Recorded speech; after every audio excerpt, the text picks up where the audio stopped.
Hi guys, Linnea again. I'm doing this video out of a request. Someone asked me, what does it mean if none of my spells are working? Nothing I do works. So I'm going to tell you. There's a few reasons. The first one could be that you don't believe it's gonna. I mean, straight, simple, to the point. You don't believe it can. 9 times out of 10, I find that that's the reason, that people are trying to weave something they just don't believe is going to be able to happen. And if you don't believe it, it's not happening. I don't care what it is. Magic comes from within. Magic comes from belief. Manifestation comes from knowing this is. That's manifestation, and that is spell weaving. You have to know it's working. You have to know it. You have to know the outcome is there. The next thing is you have to visualize as you enchant. You have to visualize that it is. It is. It isn't something you're working on. It's not something you want. The word want is a spell killer.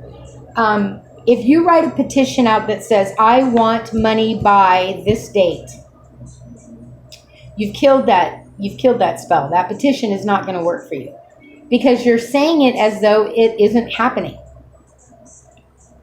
Sorry, I had a hair.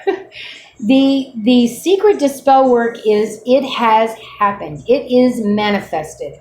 Not it could or maybe it will or I want it to, but it is.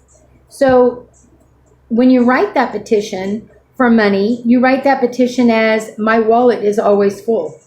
My bank account is to the brim. My bank account is stable. My bank account is flourishing. My business is flourishing. My house is full of everything needed. You know, my cupboards have all the food. My fridge is full of food. You say it as though it already is, and it will be. I guarantee it. If you can believe it and you can state it in a petition, it will happen. Enchanting an herb. Let's say we're enchanting an herb. I'm going to use this little lid. This is an herb. When I enchant this herb, I am visualizing it has already done what I'm enchanting it for. So, okay. If the spell is a jar spell, let's say, to bring about love, I know that I can't take a person to go against their will. I shouldn't say I can't. I won't. It's not something I do. I don't go against a person's will. But let's say we're trying to rekindle a love that we know is there. It's just not rekindled, okay?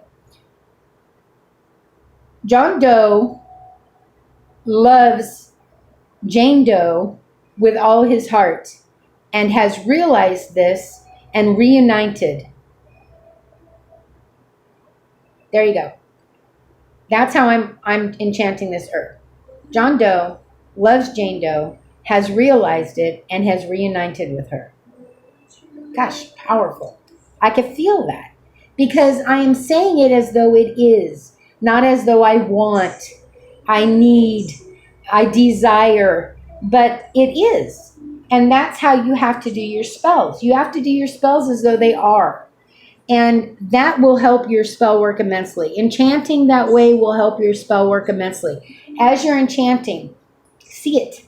See it in your mind happening. See it. See John hugging Jane and reuniting with her. See a new engagement ring. See a new vacation, a lover's night out. See it as though it is. See it as though it is. Visualize. So believe it. Say it as though it's already happened. See it as though it's already happened. Those are things that are going to boost your spells. The only other thing is you cannot go against the gods. You cannot go against the gods. If there is a life lesson being learned, I don't care how much magic you do. Until that lesson is learned, nothing's going to change. If this person finds themselves in a situation, this client comes to me, and they find themselves in a situation they've been in a number of times.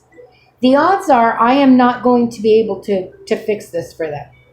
Can I lighten the load? Sure. Can I ease the journey? You bet. But I cannot fix this for them because this is a life lesson they have come back to a million times and still have not gotten. And I cannot go against the gods. I can't go against the universe.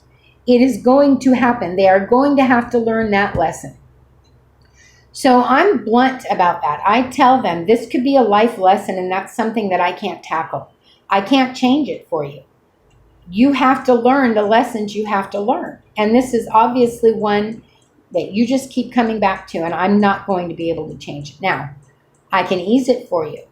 I can make the transition easier if you're ready to transist. If you're ready to transition, I can make it easier for you to do so. But if you're not ready to move forward in this area of your life, this is your issue, dear. You have to carry that load. I can't fix it.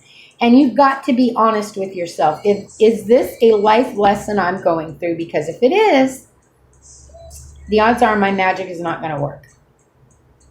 Outside of that, the only reason someone's magic doesn't work is because they don't believe it's going to, or they're not projecting it properly. And honestly, that is like the most I can say about it, because I have been practicing magic for over 30 years and my spells happen. But I do them knowing they're going to. I don't do them thinking, I hope this really works. I really need this to work. I don't do that because I'm setting myself up for failure by doing so. You have to believe it is. It just is. And until you do, you're not going to manifest. You're not going to be able to correctly carry out a spell. You're not going to be able to see results. You've got to believe it is. So if you can bring yourself to do that, you're a magical creature, and you are unstoppable. So I hope this helped. I hope everybody's accepting of the information and able to utilize it, because I know a lot of people don't want to hear that, but it is the fact. You've got to believe it. If you can't bring yourself to believe it, you can't bring yourself to do it. Nothing's going to manifest from a wish. You can't just sit back and say, I wish this, because as long as you're wishing it, it isn't. It isn't. It has to be. So, good luck. I hope that helps. I love you all, your divine and sacred beings of light and love. Take care of you. Stay safe. Stay indoors. I'll see you soon. Bye, guys.